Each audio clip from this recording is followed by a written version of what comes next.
I love that the format produces financial irresponsibility. You're like, oh, I shouldn't have bought these, but because the format's so good, I will buy them. 7 million.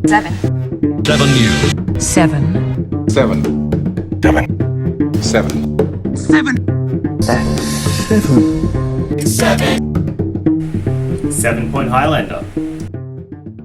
Hello everyone, welcome to the 7 Point Cast. My name is Liam and I'm joined by my co-host Mouse. Hey, glad to be here, Liam. Today we'll be speaking with Jordan M, better known as nestlecrunch on the Discord, about Omnath Walks and its archetype and its place in the meta. Jordan, thanks for joining us. No worries, thanks for having me. So before we get into it, why don't you just tell us a little bit about yourself as a Magic player, how long you've been playing? I played for a little bit in high school when Mirrodin came out. I thought it was like the coolest visual thing you could be doing at the time, and then I stopped for ages and came back just before COVID. I think I started playing standard and stuff when Ravnica, guilds and allegiance came out, and then during coronavirus, after I kind of got a bit bored of modern and started transitioning into 7 Point Highlander. There were some really sweet proxy events that were happening online at that time, which allowed me to kind of play the format with cards that I probably couldn't have afforded, or rather shouldn't have bought. But it was such a blast that I decided to pick up some dual lands, and then just started playing Highlander then, and now I play. I love that the format produces financial irresponsibility. You're like, oh, I shouldn't have bought these, but because the format's so good, I will buy them. Absolutely, that's exactly what happened. Yeah. Can we call it Sunk Cost Highlander? Pardon? Sunk Cost Highlander? Yeah. I don't know if you noticed, John, but I started playing when Mirrodin came out. My first deck was a soldiers with equipment deck. It was kind of the crossover between Mirrodin and Scourge. Yeah, hell yeah. There's just so much a lot of people I know, I feel started in a similar time, and I still use the Mirrodin lands whenever I'm drafting. I just think they just have such nostalgia for me. Yeah, 100%. Lovely. And what is it about 7 Point Highlander in particular that keeps drawing you back? I love the brewing space is almost infinite, and you can tinker and play cards that really have no home otherwise. And I feel like you get to play against a lot of variety of decks too. Even probably at its most oppressive, a deck in the 7 Point metagame might be 15%, right? And at a big event, and you can in your local area never play against that deck. There are very few Grixis players in Canberra that come to the weekly events, so you could go months without playing Grixis, but obviously at the moment it's kind of the soup du jour of the competitive deck, which I like. I think that it's cool to play against a whole raft of cards and strategies. Well, speaking of decks that you don't get to play against very often, let's talk about Time Walks. Do you want to give us a bit of an intro to the deck, what it does, why you play it? Yeah, it's funny that you say don't get to play against often, because I feel like Canberra has 4 or 5-ish walks pilots that can bring the deck to the Monday Night Weekly, which is pretty funny considering that it's gated behind this really expensive card. I love bad cards, and walks kind of, when I started playing, seemed as the best way to play a bunch of bad cards with a really good card in the middle. My favorite standard deck was built around Risen Reef, and my favorite modern deck was Soul Herder. And so I was like, oh man, this is the perfect archetype for these cards that I love, that are just horrible. They're probably a little bit too bad for Highlander, but I still try to play them every now and again when I think that the rest of the power of the deck is enough that you can support these fringe cards that are individually powerful. But I guess the deck itself is this kind of mid-range combo hybrid, which has this really powerful 6 mana kind of win in the deck. It's pretty vulnerable in the sense of you can't just fire it off apropos of nothing, but often you've gotten so far ahead on resources through all your creatures and spells that are 2-for-1s that your opponent is kind of drowning behind you if you're ahead, or you've just you're both top decking, and so you can resolve a Spell Seeker and then off you go. Yeah, I was kind of like in my head, the way I kind of put walks as like an archetype or a macro type or whatever. It's definitely that mid-range combo hybrid, which is like the mid-range plan is good enough that your opponent can't ignore it. Like if they ignore the mid-range plan, they will just die. Yeah. And that means, when they're resolving their card selection and when they're putting resources in places, they really actually do need to be trading to be competitive in like what seems like a regular game of Magic. But then Walks just kind of has this, and now I just go over the top and kill you type button. Absolutely. Yeah, and that's kind of how you would build all of your lists, right? Like if it doesn't have that unignorable mid range plan, it's not really like the Time Walks deck. I think like you will go so many, even though you're paying 6 points for this package, you will often play games like due to the speed of the format or the speed of the mid-range part of the deck where you won't see any of those cards. And so you might, in your top 30 cards, you might only see like, Territorial Kavu into a Morlock, into a Pyrogoyf or a Fury or whatever. That's often enough to just beat most players or beat most decks that are playing creatures. So you want to have that there so that when you're playing these other decks where the combo isn't as useful, you can still actually just power them out with the mid-range plan because the combo creatures are like 1/1s and 2/1s and like they're not attacking. Now, Jordan, you might notice on the screen here, I requested a special little asterisk above the walks. And that asterisk is just there for you, mate, because in my head, when I think of like, what's the walks archetype doing at the moment, I usually kind of think as, like a lot of stuff happening down in Melbourne, you know what I mean? With like, there's like obviously quite a group of like walks decks here, but then in Canberra, right, like you've almost always kind of got your own take on things, and you're always like, coming with a twist. Like I remember when the 4-color walks deck was first taking off, you brought like Orcish Bowmasters in a 5-color walks brew to CanCon before it was pointed. Or I believe were you the first one to like put Natural Auto Retraxer into these lists as well? Like you're always kind of doing something a bit off piste. Yeah, I think that like it's because the core is so powerful, you can experiment with these really strong effects that might not belong there, but are so strong by themselves. Like Atraxa Natural Order is just such a powerful package. And I'm still kind of like thinking that it might be one of the better things to do, especially in these no red lists, because it's like you're more reliably just casting Atraxa if you draw it. Oh, Plus, true. like, you're playing like cards like I think I'm trying to see if Metamorphosis Fanatic is good enough at the moment. And so having Atraxa on your deck is like you put it in the bin with Malevolent Rumble, you put the the Metamorphosis Fanatic on top of your deck with a Worldly Tutor, and then you just got an Atraxa in play, and you're just like, oh, I have a Time Walk combo deck, but actually I just Fanatic Atraxa'd you, and it's just like, how is that fun for your opponent? Yeah, and I suppose as well, like you could always do the same thing, but you're fanaticking like a Solo Tutor, an Omnath, or a Pyroglyph, and you probably feel like just as good about it, right? 100%. Yeah, I found the card to be pretty powerful. All right, sweet. Well, maybe we should jump into talking about the. Oh, actually, can I ask one last thing before we jump into the lists? Are you making a point of playing like the different walks? Like it's like, oh, when I bring a walks deck, it's going to be like, even if I feel like it's a little bit worse or whatever, it's going to be my brew. Or or in your opinion, are you actually getting a real edge? Like, you think this is how more people should build the walks decks?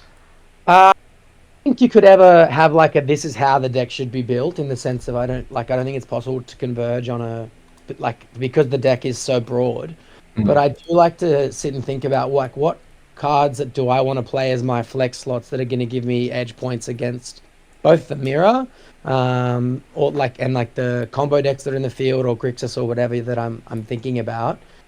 So I guess like it often comes down to like, how do I want to like tinker with my deck to attack certain decks that I feel like I need to beat. Yeah. So I think it's like a metagame call. Like, it's just like, this is how you reckon the walks deck should target the metagame as it exists. Yeah, and sometimes that works, and sometimes like you don't play against those decks that you've tinkered your deck for. But sometimes I also just like I go too much in the sauce and I put things in my deck that just shouldn't be in there. So it's definitely not always a winning decision. Yeah, fair enough. Well, let's start talking about one of these lists then. Let's boot up the. I think the first one is the 5-color list that you took to CanCon. Yeah, the most recent CanCon. Yeah. Yeah. Do you have any like little intro or primer for what the deck's general gist is? Because I've got some specific questions to ask you after. Yeah, I guess I had been not playing much Magic before CanCon, and I was with a friend Lou. We were kind of building and tinkering with this kind of no red list, and then maybe the day before or 2 days before, I was just like, man, I feel like I need the red cards to close out games. Like I'm giving my opponents too much time. So I drove back from Sydney the night before CanCon at like 1 a.m. and I just like built this deck on like a voice chat with someone else, just like read them out cards that were in my brain. I was like, okay, let's do this. Got home and put this together, and I just was pretty happy with it in the sense of it kind of does everything that I want the deck to do on like 3 fronts. So it's got the mid-range combo that just like not combo, sorry, like mid-range strategy that just like put some creatures on the board and then cast 4 Thelingus and then you're just dead. And it's like, okay, I brought in all this graveyard hate for my opponent who is on a Walks combo, and then in game 2 they just steamrolled me with 4 Thelingus, which I think I did 2 or 3 times over the day, which was really awesome. I found that obviously Ajani needs a lot of red cards in the deck to be good. Like otherwise it's just so below rate, it's not even funny. Like you can't mess around with an Ajani without this like flux of red cards in your deck. Yeah. And so like 4 Thelingus does that too. Like it makes red creatures, which is a really nice side effect of that. Cards like Aragorn, I think like I expected the Monarchy to be one of the things that I wanted to be fighting over a lot at CanCon. So I wanted these cards in my deck that I could just use to take the Monarchy back if we're in a bit of a board stall. And then I guess, Metamorphosis Fanatic and Animate Dead, they're just so good. Animate Dead, I think, is kind of at the point now where, similar to Reanimate, like you just should be playing it if you can find space for it. It's so offensively and defensively good. Like your opponents are putting stuff in their graveyards because Reanimator is everywhere. That if you can steal one, you often just win the game on the spot. How often did you do? Did you have any like notable, animate your things type games or? Yeah, I had one where I animated an Archon of Cruelty that ended up in the bin on turn 1, and it's not the first or the second time that I've done that, and that just goes off with it. I've had a few where my opponent put like a initiative creature in the bin, like they surveilled it into the bin, like with surveil lands. They're everywhere too. So they were like, "Oh, I don't need this White Plume Adventurer," and I had an Animate Dead in my hand. I was like, "Well, I'll have it if you don't want it." How often does your opponent say, "I don't need a White Plume Adventurer"? Yeah, usually like they're looking for something specific, or they're quite behind in the sense that on board it's like, okay, I'm kind of dying here. This card actually, if my opponent has more creatures than me, is like actually bad in a sense. And like that kind of thing is also why I love cards like Kai's Guile that like kill your thing, make a flyer. It's like, oh, I'll have the initiative, thanks. Right. Okay. Well, Kaya's Guile is definitely one of the questions I had. Well, you know what? Let's just dive into it now because you brought it up. You've sent us a couple of lists, and Kaya's Guile is in all of them. This is not a card which many people play. What is going on with this card? Yeah, I think Kai's Guile is one of those cards that I loved when I played Modern, and I, for some reason, have a playset of it. So I thought, let's try this card out. And I tried it out last Highlander, at last CanCon as well. When Reanimator was everywhere, and I was kind of expecting to be everywhere here. And then you also have like the fridge decks like lands and stuff where Kai's Guile just says, oh, you want to make a Marit Lage and you want to put it in the bin and so you can do it again with Loam, I'm just going to destroy all of that. So it kind of interacts with a lot of the top decks in ways that I think is valuable. You're paying above rate for the effect, like you're paying an extra mana often for what it's doing. But being able to tag a graveyard, make an attacker, or sack their big creature, gain some life if you need to against an aggro deck, has been pretty good. I think, Mouse, also, like, you're a big proponent of this idea that a lot of decks are just playing one big creature at a time. And often they're bored, and it's not always true, but often their board is like one really good creature. And so if you can make them sack their creature, exile the yard, or whatever, you're often pretty ahead. And the fact that it's an instant speed effect means I can just like hold up something in my turn that I want to do, or in their turn, sorry, and then just cast this end of turn. This actually kind of reminds me of when you're describing it like this. It feels kind of like Endurance. Like, yes. Yeah, here's my 3-mana flash threat that incidentally hates on the graveyard, but what you're kind of pointing to is, well, unlike, like, sure, the body might not be quite as good if you're just making 1/1 flyer, but I can like also make them. I can kill one of their dudes or something. Yeah, It's kind of like, yeah, using endurance as a trade almost. Like, I'll flash this in, I'll trade with your attacker, I'll put your graveyard on the bottom of your deck. If Yeah, that's absolutely. And I think like the entwine cost has come up a few times where the game goes long and you draw this, and you just feel like, wow, this is pretty powerful. Like, yes, it's 6 mana, but it does a lot of what you want to do in a lot of matchups. So I'm pretty high on this card, but it's not the best card you'll see all day. yeah. Is there a reason why you just don't run it and endurance at the same time? Endurance, especially in the 5 color ones, the mana cost was a bit prohibitive, like 1 GG, like having it. You want endurance early. It's not kind of like Eternal Witness or Timeless Witness where you cast them later, or sometimes you don't even really need to cast them at all. So I think with endurance, I kind of have been off it a little while because I found myself in situations where, as the color cards get a bit more rogue, you have less green cards, and the green cards you do have in your deck to pitch to endurance are often in play or dead, or like your dorks or whatever, or you're cutting them post board. I found myself not being able to evoke endurance as often as I'd like. Okay, so this is Kaya's Guile is that way, like is kind of like the endurance for decks that don't want to put double green cards in. Because I am noticing looking at your list that yeah, like actually a lot of the double colors are not green at all. Yeah. Yeah. Okay. Cool. Well, look, that's some tech for people who are wanting to branch from 4 to 5 colors. That maybe Kaya's Guile does a good enough endurance impression with a bit of upside and doesn't stress the mana as much.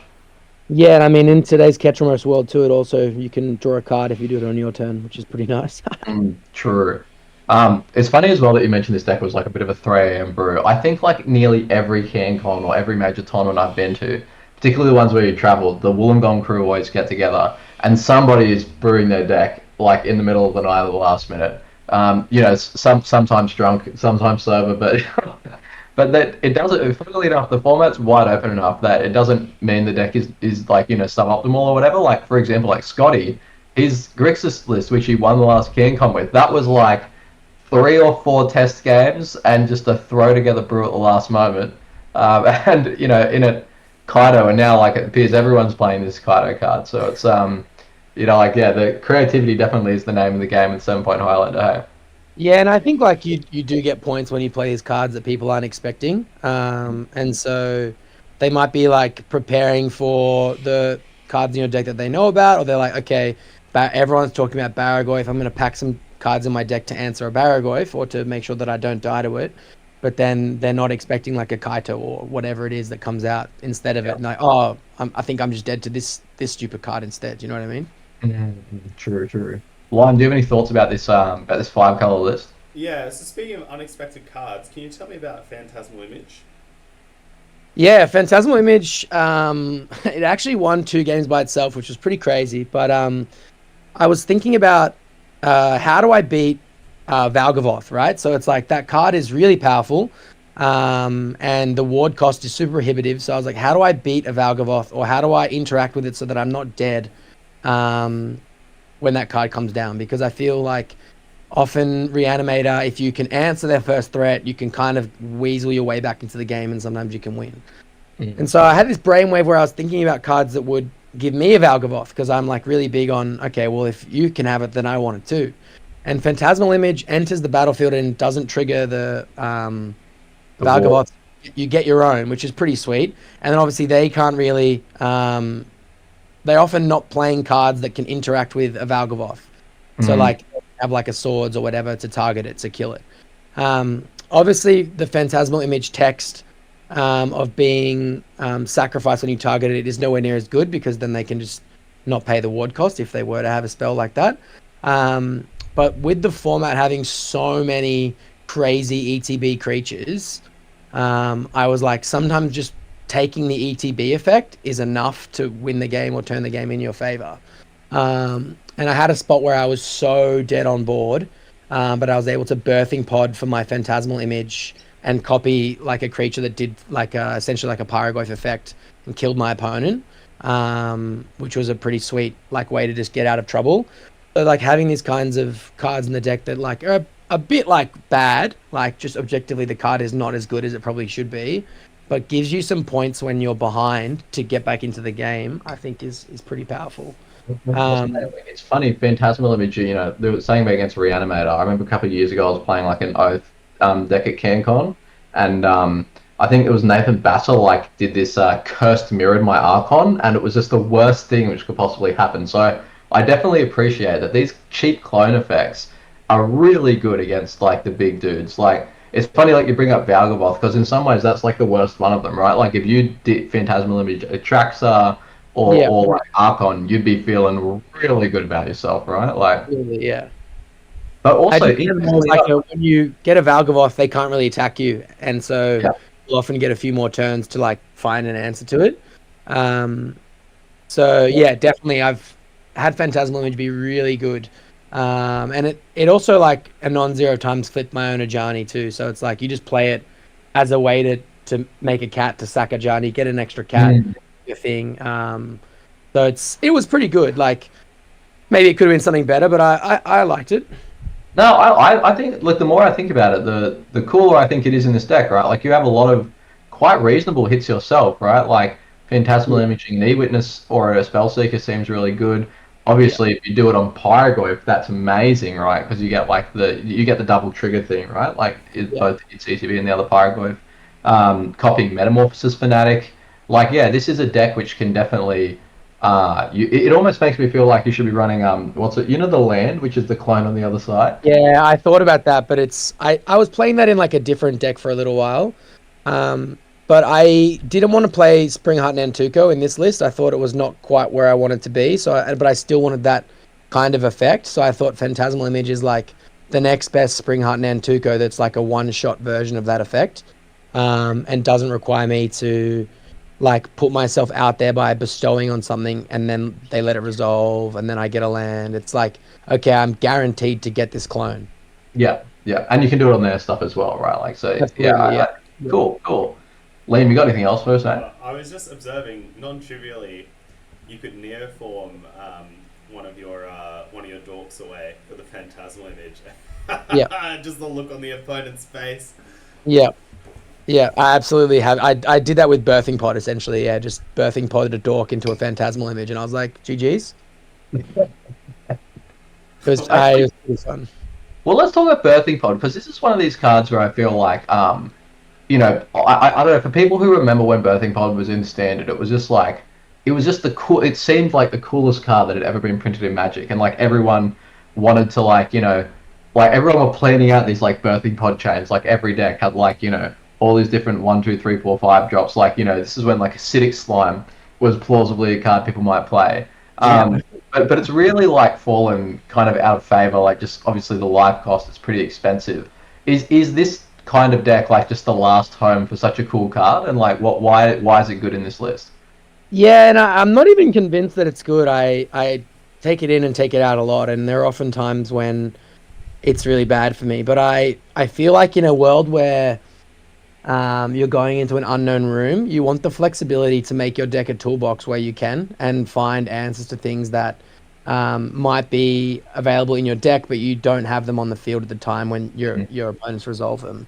The curve as well is like a little bit nicer now. Like there's a lot more 2, 3, 4 than previous Walks iterations, and obviously you're playing Fury, Solitude, and even Metamorphosis Fanatic. So it's like you can pod your Solitude away into a Fanatic to get the Solitude back as well. Like Mm, there are some pretty disgusting things that the pod opens up for you, and I always find when I'm kind of going to this unknown space, there are lots of like blood moons and just random shit going on, that I want this card that I can like put on the battlefield, that like I can cast it under a moon if I need to, but then mm, I can get rid of the cards that my opponent is invalidating. Like let's say I resolve a Barragoyf and they just go, oh, rest in peace. I'm like, okay, well I'm kind of screwed now. Like my Barragoyf's not doing anything.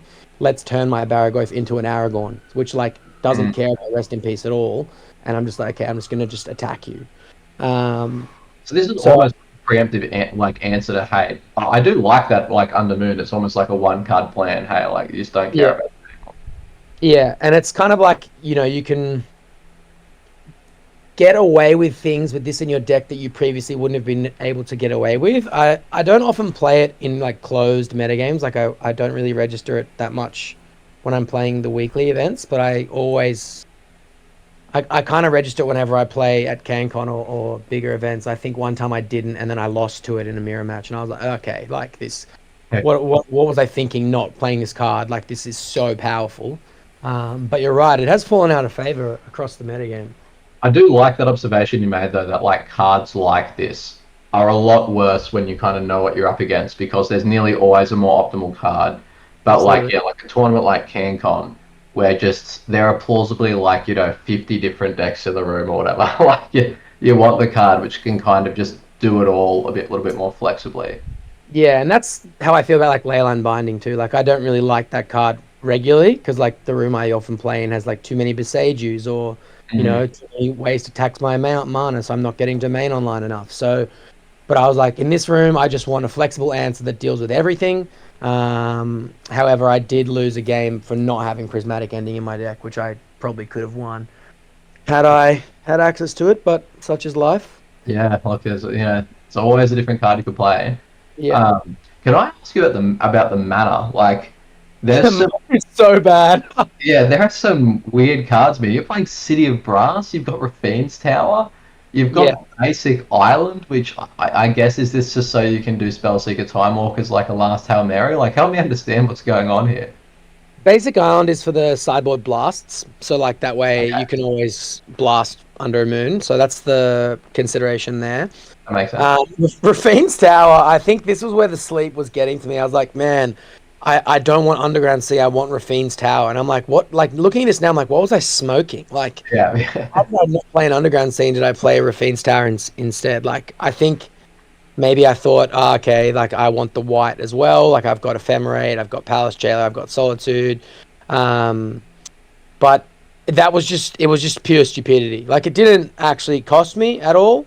yeah, And I don't think I saw it outside of an opportunity where I fetched for it, but it could have been a Surveil Land, could have been an Underground Sea. And the City of Brass, again, like was maybe I was just a bit too deep in the sauce, but I thought I've got all these multicard spells. I'd like to have a land in my opening hand sometimes where I can just cast everything without worrying too much about it.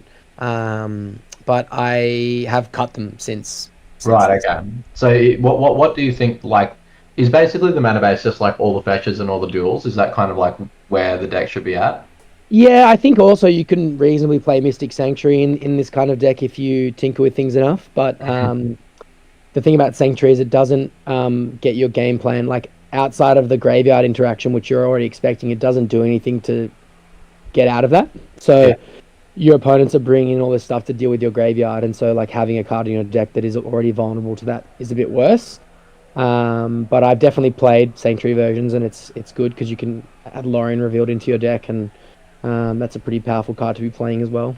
Yeah. And you've also Like overall, do you? Yeah, Liam, what are you gonna say? Oh, I was just gonna say you've got no Surveil lands in here. What was the trade-off you were thinking about that? Yeah, when you have all the fetches and all the duels, like the Surveil land is like a really like a it's tough to find space for it. I definitely think that the Triumph should have been a Surveil land in hindsight, or another duel, or maybe cut one fetch and play a Surveil land as well, kind of thing. I do think though that Surveil lands punish this kind of deck on like when you draw it instead of an untapped land. Like you kind of just want to be drawing untapped lands all the time. But when you've got Animate Dead, Metamorphosis Fanatic in your deck, like you do want at least one Surveil land, I think. Like especially like playing Worldly Tutor as well. Yeah, yeah, the kind of trick where you can do the Worldly Tutor with the Surveil land on the stack and kind of turn it into an Entomb, Yeah, which I guess if you're sitting on an Animate Dead, is a super plausible like line. yeah, absolutely. Yeah, that was just probably a mistake in my delirium. Yeah, fair enough, fair enough. Well, look, it's always at the end of the day, I don't think anyone can ever look at their CanCon list and be like, "Oh, this is perfect. I wouldn't have changed a single freaking card." So it's good to see where the growth in the deck could come from. Yeah, yeah, absolutely. I have one last note for this deck I wanted to ask you about. No Delighted Halfling. Like I get that it's 5 colors and that Halfling only adds for legendaries, but you've got your Aragorn, your Omnath, your Teferi. Like even sometimes I've found with these kind of decks where the curve does go up to 4 and 5, just the difference between having the one drop Accelerant and not. Like it talk me through how did Halfling manage to bite the dust here? Yeah, I just found too many times where the colorless was just getting up me. And like you're Mm. right, I've got a lot of legendary spells in the deck. Um, but those early turns where like you need to cast a Morlock or you need to cast a Carvu or something to get on the board and get ahead. And I wasn't able to do that. Or like sometimes you'd be, because your mana's a bit finicky, you'd be on like 4 mana, and you need to draw a colored source to like cast your Fury or your Solitude or your Timeless Witness or whatever, and your Delighted Halfling doesn't help you. And so I think I was just bitter, and I have that kind of like results-based thinking that when a card sucks for me, like it just takes 2 times pretty much. I'm like, nah, hate Yeah, you, okay. never see you again. But again, like the Dork Suite, like you can change. Like I like that about the deck. Like you can reasonably play, you know, Delighted Halfling, Noble, Birds. You could play Ignoble, Noble, Bird. Like as in, you can tinker with things based on what you think is important. Yeah. Yeah.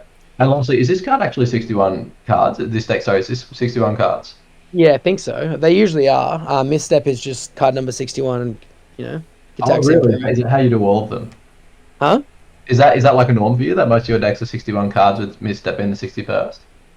It's not like always the case, but I think if I'm playing a deck with like Gitaxian Probe and whatever, I can play a 61st card. Like, I'm not really the percentage you go down on whatever and finding the card you need is like so minimal. I don't really care. I just like having extra cards in the deck. I suppose as well, if like you've got Neoform and Birthing Pod and like all these tutors, the percentage points you get out of the one more option actually literally might be lower. Yes. Yeah.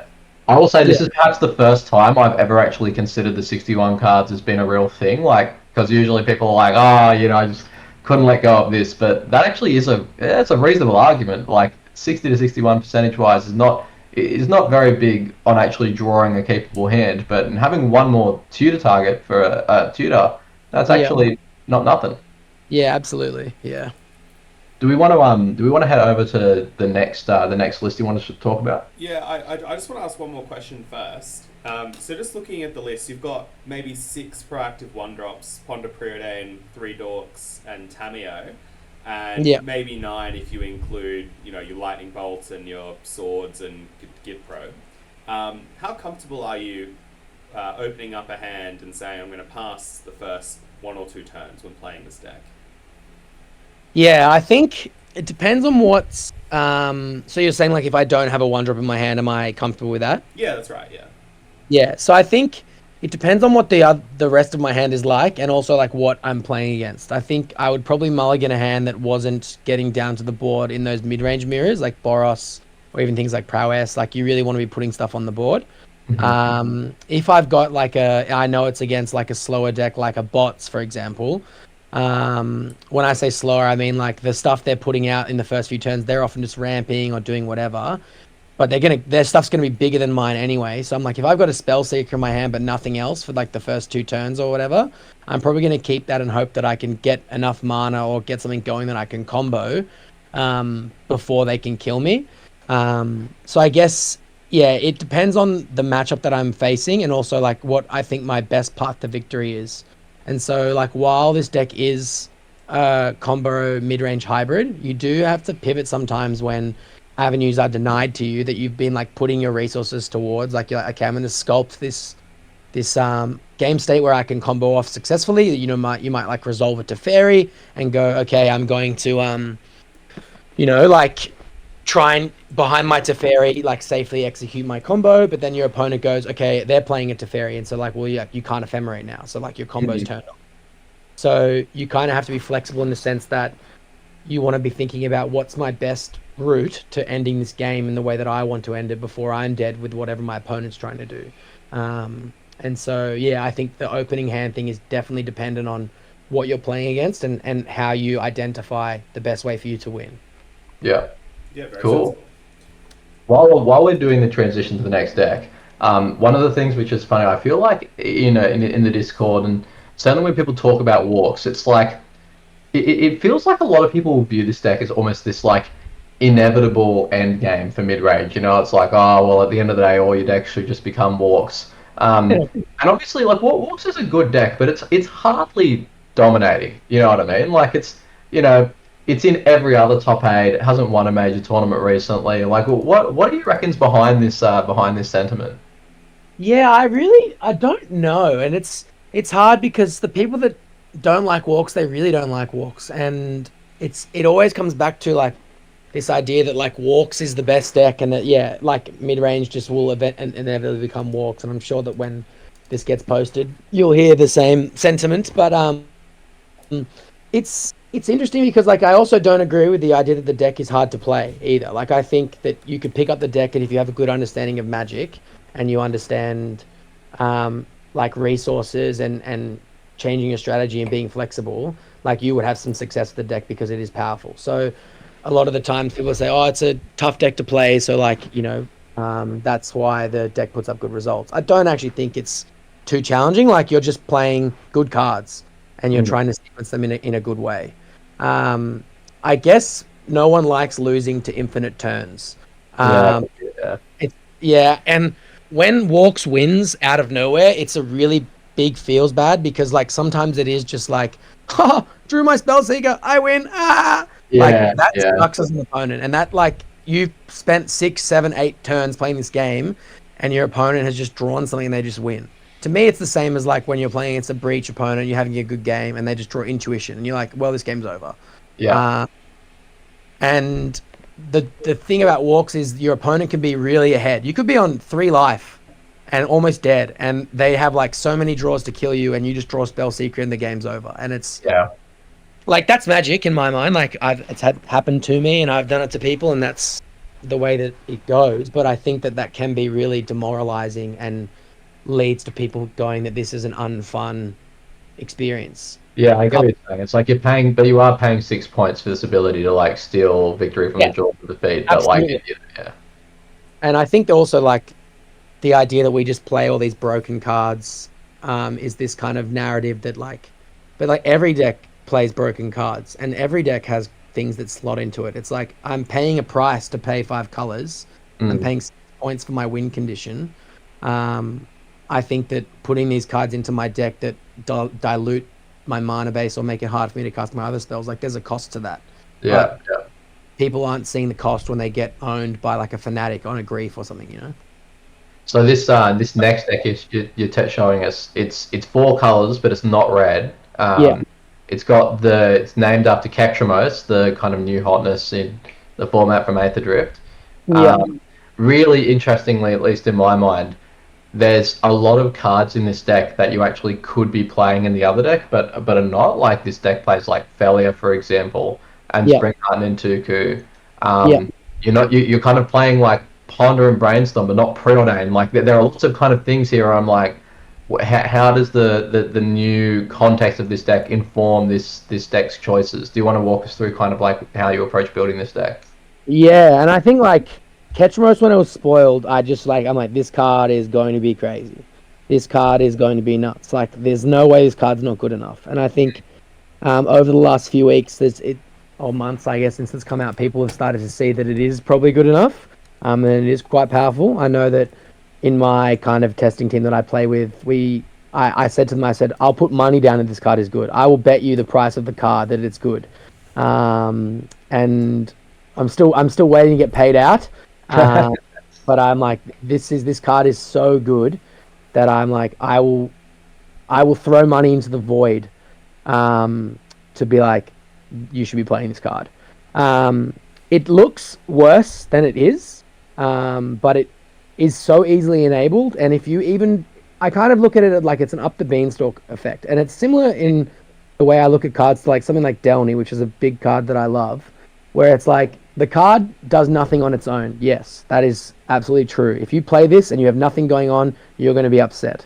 But if you draw one card with this, you are absolutely laughing. If you draw 2 cards, you are so far ahead that if you just played this and cast Emperor of Bones and gone to combat and exiled something from their graveyard and you draw a card for the pleasure, like that is disgusting. And then you go, you know what? I'm going to Swords to Plowshare your thing too. I'm going to draw a card. Like, disgusting. Like, turning all these cards that you're just ordinarily casting into a card and then being able to attack with this thing to gain back the life that you've spent to draw the cards is just I don't know what they were thinking. I don't know what they were thinking. Yeah, it's very good card. Yeah. So I think you're right. There are some cards in this deck that are not in the other one, like Philia. And I think I'm playing Philia to synergize a bit more with Ketramos and playing cards that I didn't feel fit the Walks archetype without these other cards in there. I think Philia was definitely a close inclusion, and maybe looking back, I probably could have played it or should have played it.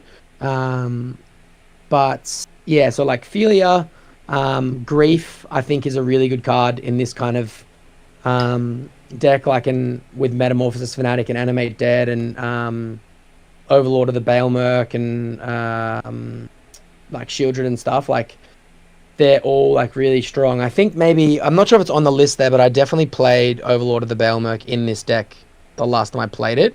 So maybe I haven't. It's not in the list you're showing us, but I was going to ask about that, hey, because on one hand, like Overlord, I have seen a lot of people play it, but this is only 17 creatures and 2 planeswalkers. Like, it's not the most dense package. Yeah, I think maybe I cut Unearth for Overlord when I played this last, and I just found it like, especially when you're doing the Grief thing, like being able to like Grief, cast Overlord, get back Grief, and then like if they're a combo deck, you've just like, yes, you've gone down on resources, but you've also put this clock on the board, and you've probably got some other stuff going on when you're drawing cards. Yeah. I found this to be really strong. Yeah, and again, like Emperor of Bones, Springheart Nantuko. I didn't want to. I guess I was trying to see whether or not it was better than what's it called? Phantasmal Image. What's the verdict? Pardon? What's the verdict? Which one's better? In this deck, Nantuko was pretty cracked. Like I put it on the Frog a couple times and made a few Psychic Frogs. I put it on Baleful Strix, made a couple Baleful Strixes. I put it on Metamorphosis Fanatic and done that. So it felt pretty good. I don't really know which one is better, but I was happy playing Nantuko in this deck. Like I thought it was really strong. And with the Frog, because Frog's obviously like kind of the flex point. It's funny with Walks, right? Because there's always like really one pointing choice.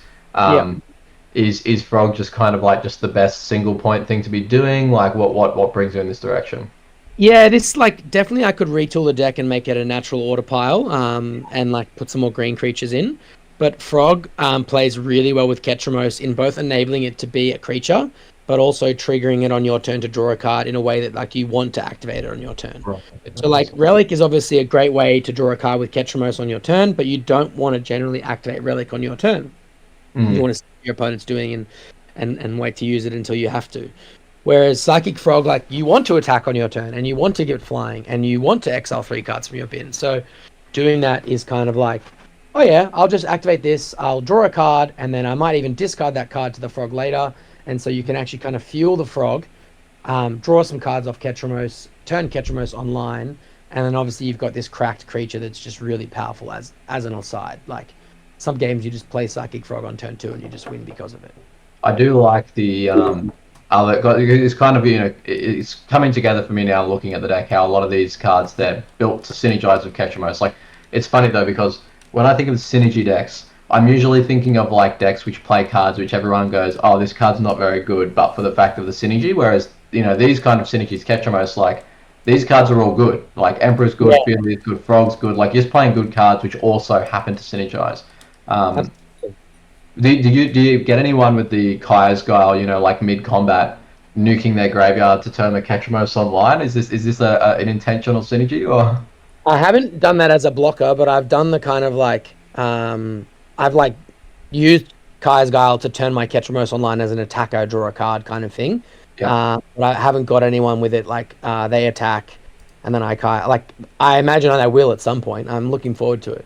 Yeah, but it's cool though. Like I do like Kaya's Guile as gaining yet another little bit of utility with Ketramos in this deck. Yeah. I think I tried Lorien Revealed in Mystic Sanctuary in this particular brew, and I didn't find them to be too impactful. I think they'll probably go away for something else when I pick this back up again. Yeah, it feels like this deck is a little bit more creature focused, maybe. Yeah. How do you find?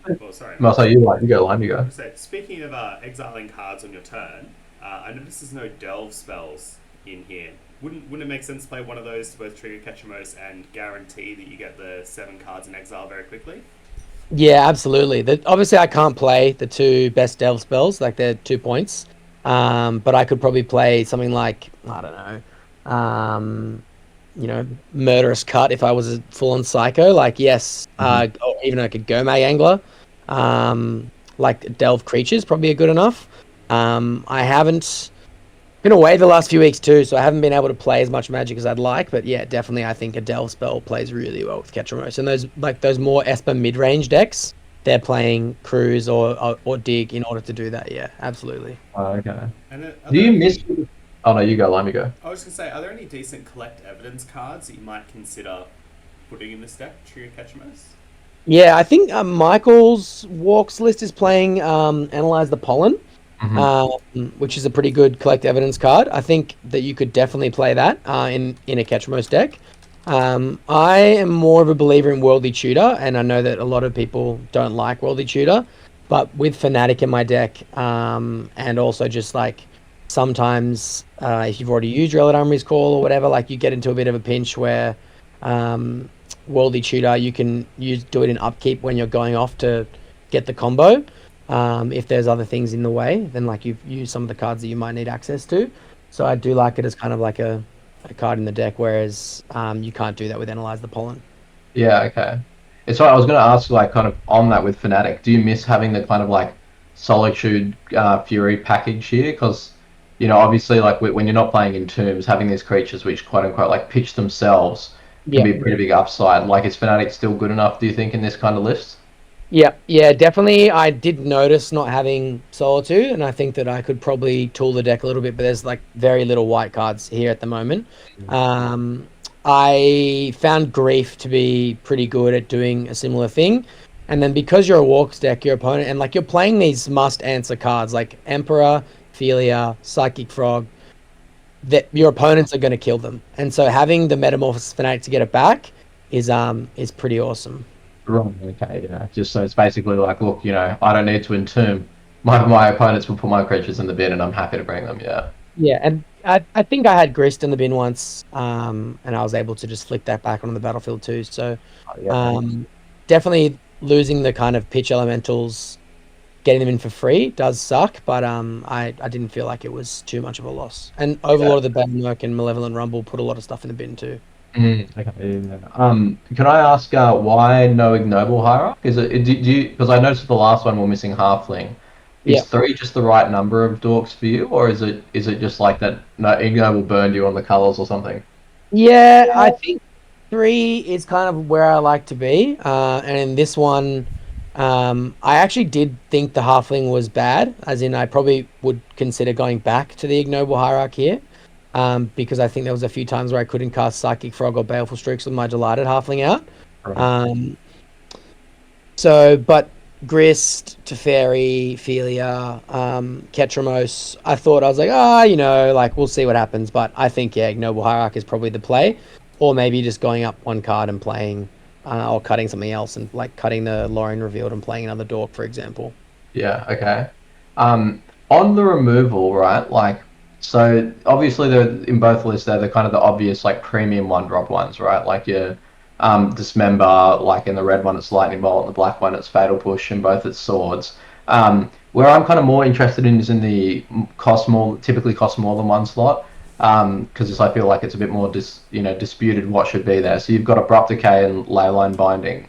Out of interest, any consideration for things like Get Lost? I found to be really flexible. I love Get Lost.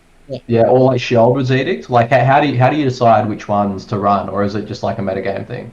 Yeah, I think Abrupt Decay for me, the uncounterable aspect, especially when like Grixis is everywhere and killing like Tamios or killing Psychic Frogs or whatever it is, just being like, nope, you have to have this, like you can't deal with it. I think also there's a lot of like Nadu and all that other junk running around where I play, and I've been burned by them having Force too many times, so I just am like, no, I'm not dealing with that. This is uncountable. It will die.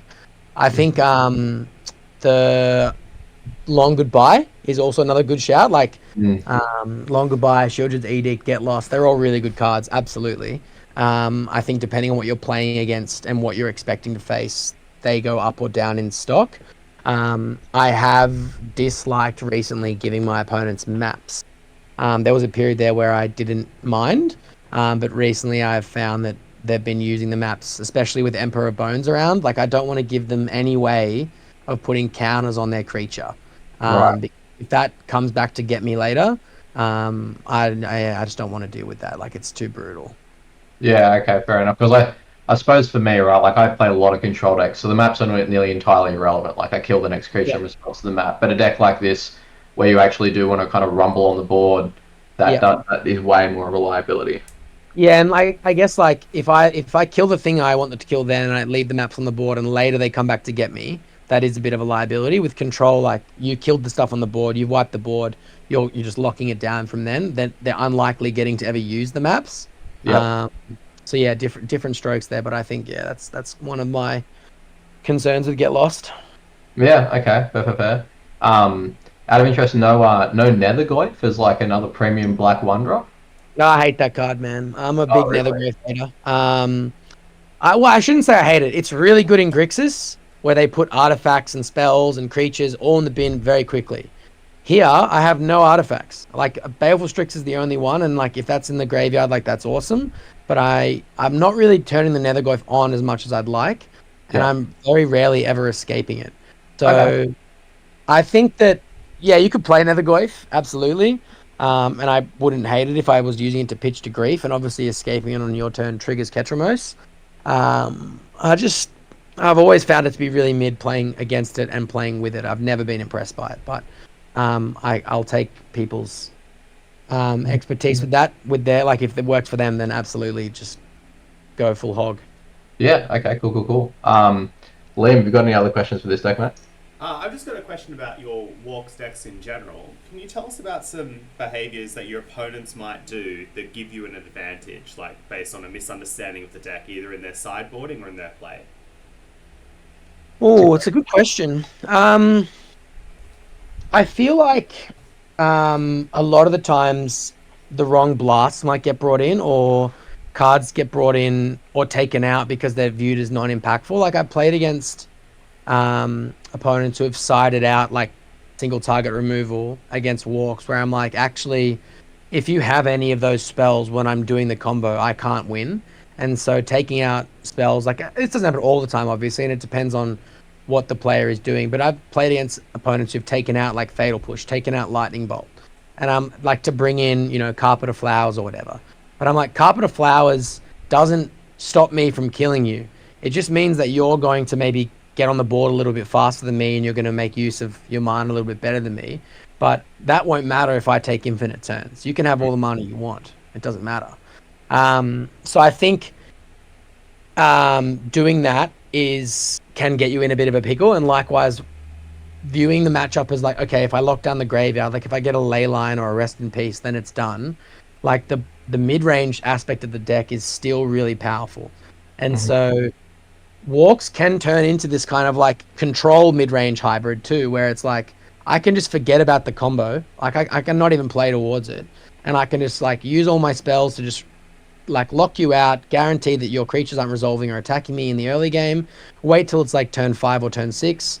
Resolve an Omnath or, a Shieldred or whatever and just protect it and make sure that you're strapped out of resources. So it definitely, the kind of seesaw aspect of the deck means that it is hard to sideboard against, but there are cards like Douthie Voidwalker, like Thoughtseize Inquisition, Rest in Peace is obviously still really good. That if I'm not expecting it, like conversely, if I'm like, oh, I'm playing against this deck, they're probably going to do this, and they don't, and they bring in these cards that I'm not expecting, they can really get me.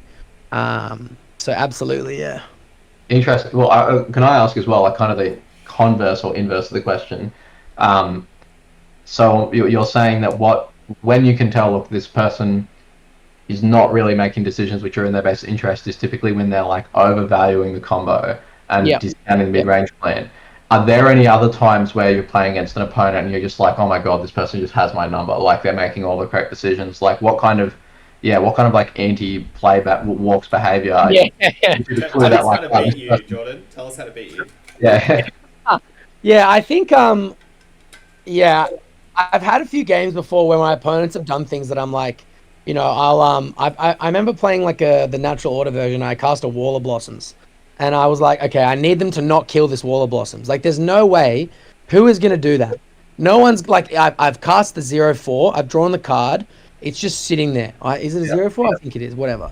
My opponent then untaps and swords to plowshares my Wall of Blossoms. I'm like, what are you doing? Like, that is like the best removal spell in your deck, and you just use it on a Wall of Blossoms. They didn't know that I had no other green creatures in my hand, and I had a natural order that I was ready to fire off. But I was like, what is happening here? So definitely, I think, like reading the board state and going like, this is what the person is advancing the deck to do, and going, okay, like they're playing these mid-range creatures.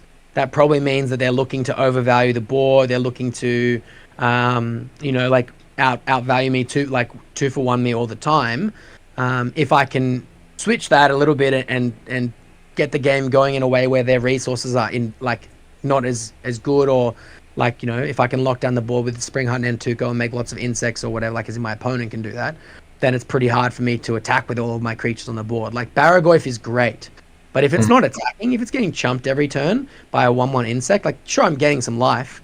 But if my opponent is about to like working towards like a Fastbond Zuran Orb Crucible Loop, it doesn't matter how much life I have from my Barragoyf. I'm dead to this infinite combo. You're really saying like the opponents who really have the number are the ones who recognize the line that the Walks deck is heading towards and tooling their plan against it properly. Yeah, I would say that's probably true. Rather than just trying to react to whatever's on the board and go, oh, that's a good creature, I better kill it. Like ones where the opponents hold the removal spells for the impactful cards. That's where you. Yeah. But yeah, no, I hear what you're saying. Well, look, we've not got a lot of time left. Liam, do you want to fire up some of the quick fire questions to Jordan, and then we'll call it a wrap? Yeah, absolutely. All right, Jordan. So I'm going to ask you a couple questions. Answer them gut check like as quickly as you possibly can. Not too much thought. Yeah. What card desperately needs +1 point? Underworld Breach. What card desperately needs -1 point? Oh, great question. Uro.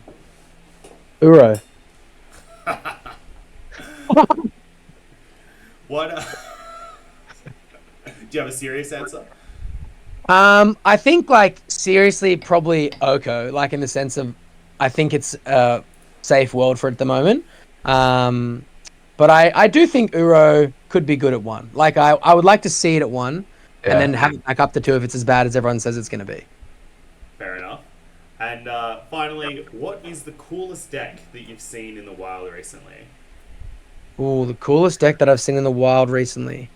Great question. Oh, far out. I think the Kiki 8-point Kiki Chord deck that I saw, it's Wollongong Brewer at CanCon in the wild. I saw that, and I was like, I saw an Unsettled Mariner and a Territorial Carver on the board, and I love Unsettled Mariner. I think it's such a sweet card. And so any deck where that's in, I'm like, that's awesome. I'll give one short little anecdote on that deck. I didn't like, so people think of Splinter Twin as being like a Deceiver Exarch card, but actually Splinter Twin's real combo was White Plume Adventurer, because you make the token at the end of your turn, and then you get 2 untap triggers, and you direct them both towards the White Plume, which is making the twin. Wow. So yeah, it's just like in one turn you had like White Plume with Splinter Twin, you just get to the end of the dungeon straight away. It's insane. Wow, and then you can just loop the dungeon and just deal 5, right? And you can just kill them straight away. Yeah, it's not like the infinite loops of the dungeon, but like, let's be real, if you're getting through the dungeon and then some on turn 4, it's like, you don't need to do that. The game's pretty much over at that point. Yeah, I miss when I can play all those cards in walks.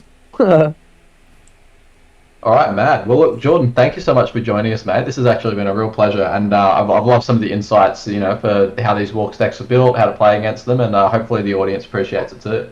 Yeah, no worries. Anytime. Always happy to have you on. And this will be just like another reminder to anyone else who's listening. If you've got a deck that you've enjoyed some success with, you want to talk about it, please send either myself or Liam a message, and we'd love to have you on 7 Point Cast. And please, guys, subscribe to the YouTube channel so that you get updated whenever we release an episode of this. Liam, do you have anything to say in signing off? No, that's it. Just thanks so much for joining us, Jordan.